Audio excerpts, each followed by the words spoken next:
Hey everyone, this is Tim from Your 6 Tech. Today in this video, I'm going to show you how to fix slow loading times for the PlayStation Store.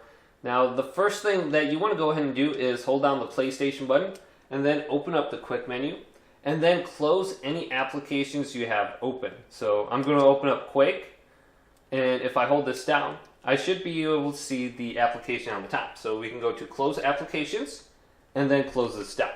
And then go ahead and try accessing the store again. Now, another thing you want to try is to pause any download or anything like that, maybe even upload. So on the home screen here, let's go on over to notifications and then press options, go to downloads. If you have anything downloading, pause it. Then try going to the store once again. And another thing that can slow down your PlayStation Store is the background theme. So you want to have a static theme instead of something that moves. So we can go to settings and then go down to themes, and then go to select theme, and just try adding a static picture as a background.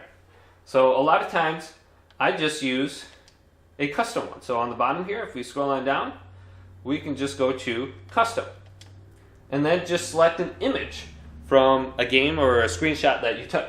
So for this image, I went to the web browser and just took a picture in Google Images or Bing.com, and then I use Master Chief as my background. Now, another thing that helps quite often is to go to power.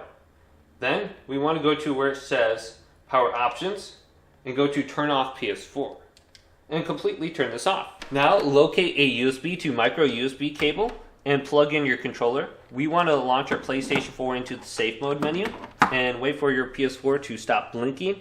And make sure it's not in rest mode where there's an orange light. It has to be completely 100% turned off.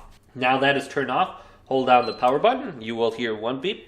And then about 5 to 10 seconds later, you will hear another beep. So when I hear the second beep, let go. Now go to your controller and press the PlayStation button. And you should be able to operate the safe mode menu with the D-pad.